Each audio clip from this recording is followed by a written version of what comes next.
Hi friends, welcome back to అక్క చెల్లి ఒక్క కూతురు. ఈరోజు కరకరలాడే బెల్లం గవ్వలు చేసుకొని తినేద్దామా అండి? బెల్లం గవ్వల్ని మనం ఈరోజు మైదా పిండితో కాకుండా గోధుమ పిండితో చేస్తున్నామండి. మైదా పిండి హెల్త్కి మంచిది కాదు కదా. పంచదార కూడా వాడకుండా బెల్లం వేసి బెల్లం గవ్వలు చేస్తున్నాం అనమాట. మనం ఇలాగా బెల్లం గవ్వలు చేసి పెట్టుకుంటే దగ్గరగా ఇవి నెల రోజులు నిల్వ ఉంటాయండి. చేసుకోవటం ఈజీ, నిల్వ కూడా ఎక్కువ రోజులు ఉంటాయి, టేస్ట్ బాగుంటాయి. అందుకే లేట్ చేయకుండా బెల్లం గవ్వలు చేసేసుకుందాం పదండి. దానికోసం ఈరోజు మేము 2 కిలోల గోధుమ పిండిని తీసుకున్నాం. దాన్ని శుభ్రంగా జల్లించుకొని చిటికెడు ఉప్పు, దానిలో పావు కిలో ఉప్మా రవ్వ కూడా వేసి కలుపుకోవాలి. ఇక్కడ 2 కిలోలకి పావు కిలో ఉప్మా రవ్వ వేస్తే గవ్వలు బాగుంటాయండి.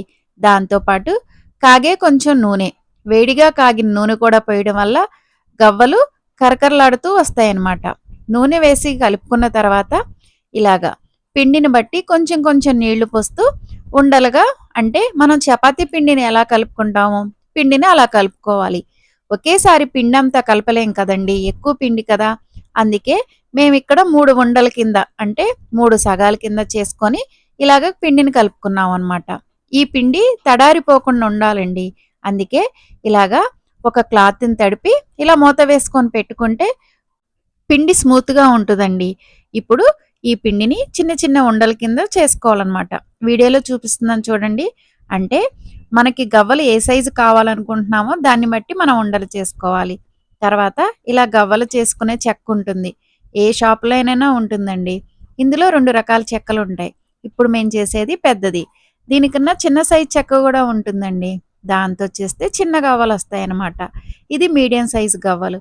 ఇలా గవ్వలన్నీ చేసుకొని ఇలా ఆయిల్ వేడైన తర్వాత గవ్వలు ఇందులో వేసుకోవడమేనండి. కుప్పలాగా ఒకసారి వేసినా ఏమవ్వదండి. అవి వేడి నూనెలో వేయగానే విడివిడిగా అయిపోతాయి అన్నమాట. అలా నూనెలో వేసిన వాటిని మంచి కలర్ వచ్చే వరకు ఫ్రై చేసుకొని పక్కన పెట్టుకోవాలండి. కొంచెం ఓపికగా చేసుకోవాలి కానండి, కొంచెం పిండి కలుపుకుంటేనే చాలా గవ్వలు అవుతాయండి. ఇక్కడ మనం ఉండలు చేసుకున్న తర్వాత ఇలాగ గవ్వలు చేసుకునే చెక్క ఉంటుందని చెప్పాను కదండి. ఈ చెక్కకి కొంచెం నూనె రాయాలన్నమాట. లేకపోతే గవ్వలు చేసేటప్పుడు ఆ పిండి ఆ చెక్కకు అంటుకొని గవ్వలు సరిగ్గా రావండి. అలా నూనె రాసుకొని చేసుకుంటే గవ్వలు మంచిగా వస్తాయి. చేసుకున్న గవ్వలన్నిటిని ఫ్రై చేసుకొని పక్కన పెట్టుకున్నాక దీనికి పాకం పట్టుకోవాలి కదండి. ఇక్కడ నేను కిలో బెల్లాన్ని చితకొట్టి కొన్ని నీళ్లు పోసి పొయ్యి మీద పెట్టుకున్నానండి పాకం కోసం. 2 కిలోల గోధుమ పిండికి కిలో బెల్లం పడుతుందండి. అంటే కిలోకి అరకిలో బెల్లం అనమాట. ఈ బెల్లం మరిగేటప్పుడే దీనిలో కొంచెం యాలక్కాయల పొడి వేస్తే టేస్ట్ బాగుంటుందండి. పాకం వచ్చిందో లేదో అని తెలుసుకోవడం కోసమని మనం కొన్ని నీళ్ళల్లో ఈ బెల్లం పాకం వేస్తే ఉండలా అయితే బెల్లం పాకం రెడీ అయినట్టేనండి. ఇక్కడ చూడండి, మనం వేసినప్పుడు ఇలా ఉండలా చుడితే ముద్దలా అయింది కదండి. ఇంకా పాకం రెడీ అయినట్టేనండి. మీకు మొత్తం బెల్లంతో చేయడం ఇష్టం లేదనుకోండి, సగం పంచదార సగం బెల్లం కూడా వేసుకొని చేసుకోవచ్చండి. లేకపోతే మొత్తం పంచదారతో అన్న చేసుకోవచ్చు అనమాట.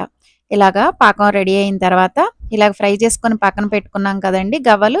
ఆ గవ్వల్లో ఈ పాకం అంతా పోసుకొని మంచిగా కలుపుకోవాలండి. పాకం పోసాక గవ్వల్ని కలపకపోతే పాకం అంతా ఒకచాటే ముద్దలా ఉంటుందన్నమాట. అందుకే పాకం పోసాక పాకం మొత్తం చల్లారే వరకు గవ్వల్ని 5 నిమిషాలకోసారి కలుపుతా ఉండాలండి. అప్పుడే గవ్వలు విడివిడిగా వస్తాయి, ముద్దలా ఉండవు. ఇది టిప్ అండి. పాకం పోసాక మనం వదిలేసామనుకోండి, గవ్వలు ఒకే చాట ముద్దలా పాకం అంతా ఒకచాటే ఉంటుందన్నమాట. గవ్వలు మొత్తానికి పాకం పట్టదు.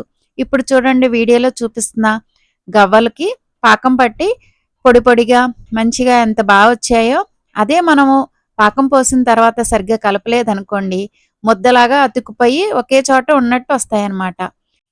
మీరు కావాలనుకుంటే కిలో బెల్లం వేసాం కదండి, దానిలో 1 గ్లాసు పంచదార పోసుకోవచ్చు. అంటే పావు కిలో పంచదార, ముప్పావు కిలో బెల్లం వేసుకోవచ్చు.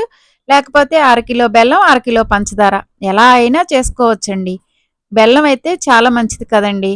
అంతేనండి, బెల్లం గవ్వలు రెడీ. వీడియోస్ ఎలా ఉన్నాయండి? నచ్చితే లైక్ చేయండి. మా ఛానల్ చూస్తూ ఇప్పటి వరకు సబ్స్క్రైబ్ చేసుకోకపోతే సబ్స్క్రైబ్ చేసుకోండి. Thanks for watching.